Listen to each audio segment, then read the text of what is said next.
Halo semuanya, selamat datang kembali di Els Class.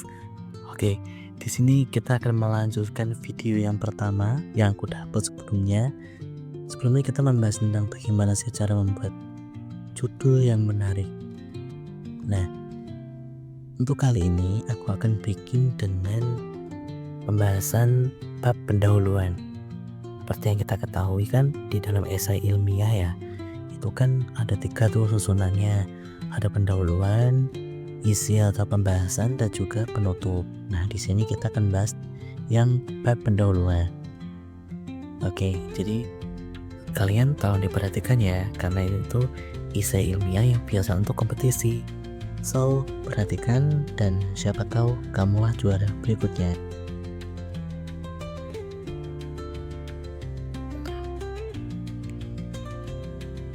Oke, yang pertama kita bahas tentang piramida terbalik. Gimana maksudnya piramida terbalik? Jadi di dalam menyusun latar belakang atau pendahuluan pada esai ilmiah, itu aku menggunakan prinsip piramida terbalik. Dimana di sini mulai dari yang paling lebar itu adalah permasalahan secara umum, kemudian sedikit menyempit itu adalah pembatasan, serta yang terakhir adalah inti masalah. Nah, di sini tuh maksudnya adalah anggaplah di sini ada 3 paragraf. Oke. Jadi esai itu kan pada bab pendahuluan kan standarnya ada 3 sampai 5 lah, sampai maksimal itu setidaknya ada 3 paragraf. Anggaplah di sini paragraf yang pertama itu yang bagian permasalahan secara umum. Jadi menggambarkan suatu permasalahan itu secara umum. Jadi pembahasannya masih kayak benar-benar general, masih sangat-sangat umum, belum spesifik atau belum mengerucut. Kemudian di bagian pembatasan itu tuh maksudnya adalah di sini sudah mulai mengerucut, apa yang akan dibahas itu sudah terlihat seperti itu. Jadi mulai ditambahkan fakta, ditambahkan data, ditambahkan anggaplah kayak statistik kayak begitu. Anggaplah contoh kayak jumlah pertumbuhan penduduk mencapai sekian juta di tahun 2025 seperti itu. Nah, berikutnya di paragraf berikutnya atau di paragraf terakhir itu biasanya membahas tentang inti masalah. Nah, inti masalah di sini adalah permasalahan utama yang akan dibahas di dalam esai itu, teman-teman. Seperti itu, apa yang akan dibahas secara spesifik, kemudian apa gagasannya itu berkaitan dengan inti dari masalah tersebut. Oke, setelah itu ini merupakan tips dan trik aku ya.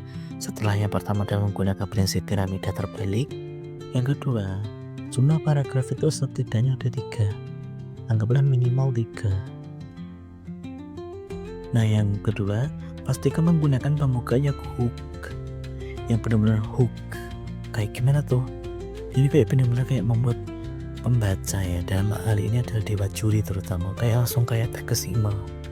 Jadi mulai kayak bertanya-tanya, ini maksudnya gimana sih, kok kayaknya seru banget, anggaplah begitu, kayaknya bagus banget pembahasannya, seperti itu. Nah, contohnya kayak gimana?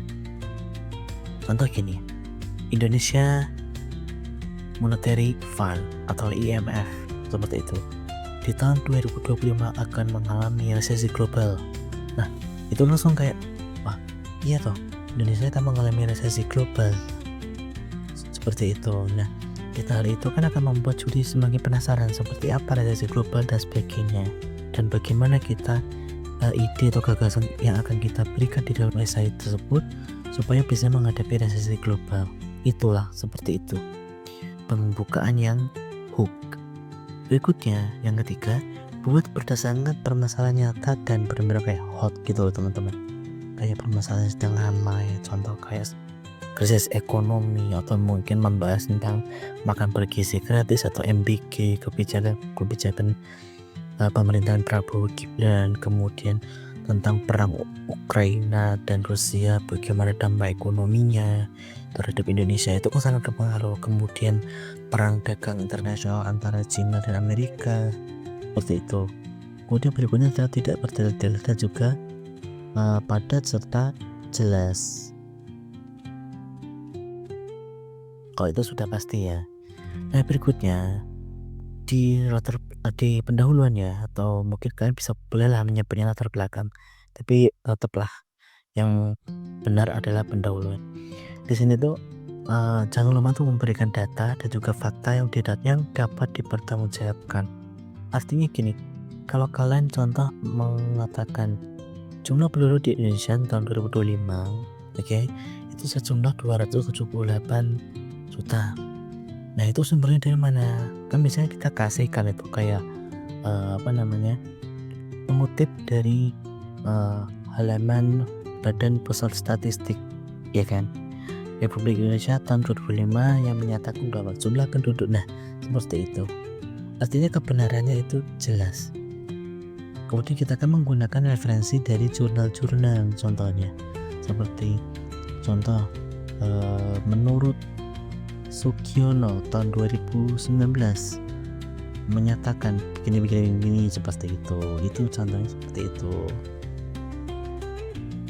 Nah kemudian berikanlah rekomendasi di akhir kalimat paragraf terakhir yang membuat penasaran. Kayak gimana tuh?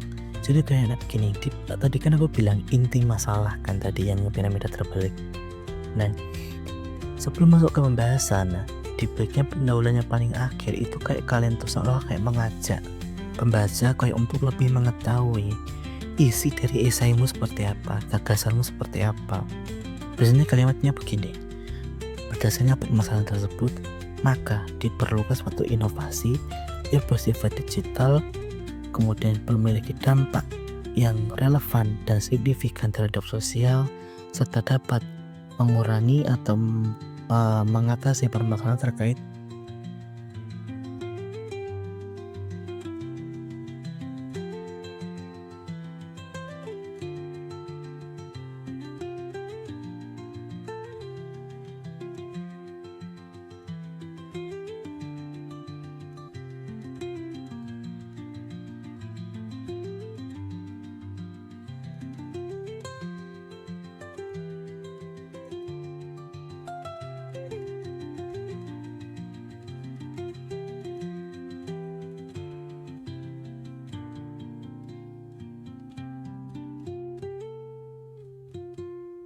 Oke, ini sebagai contoh ya.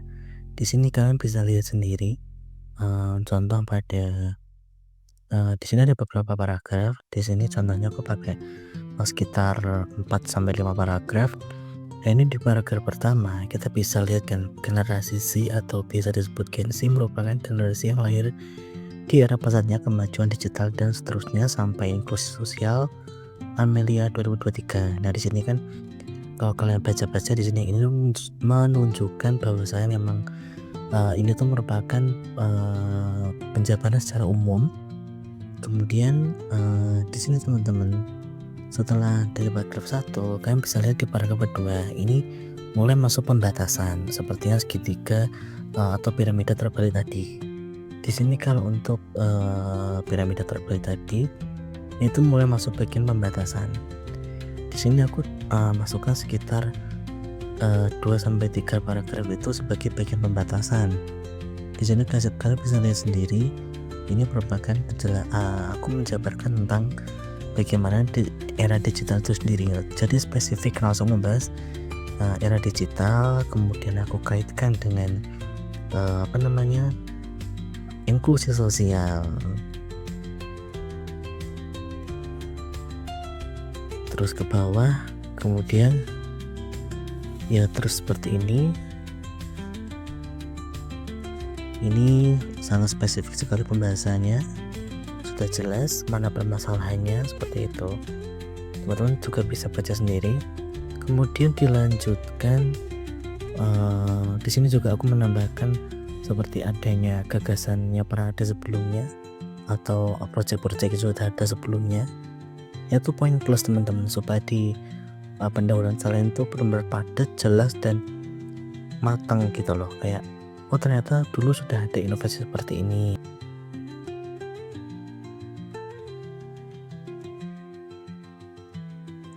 Nah ini merupakan paragraf terakhir. Kalian langsung aja fokus ke kalimat terakhir, yaitu berdasarkan informasi sampai dengan disebut ex libri. Di situ kayak kalimat yang ibaratnya kayak mengajak dewan juri sekaligus memberitahu bahwasanya kalian itu punya inovasi yang namanya Xlibdary seperti itu. Nah, hal ini akan mengajak pembaca untuk mengetahui seperti apa sih Xlibdary itu kayak gitu. Oke, mungkin di sini dulu sampai teman-teman, sampai di sini dulu. Nanti kita lanjutkan ke video berikutnya. Terima kasih banyak.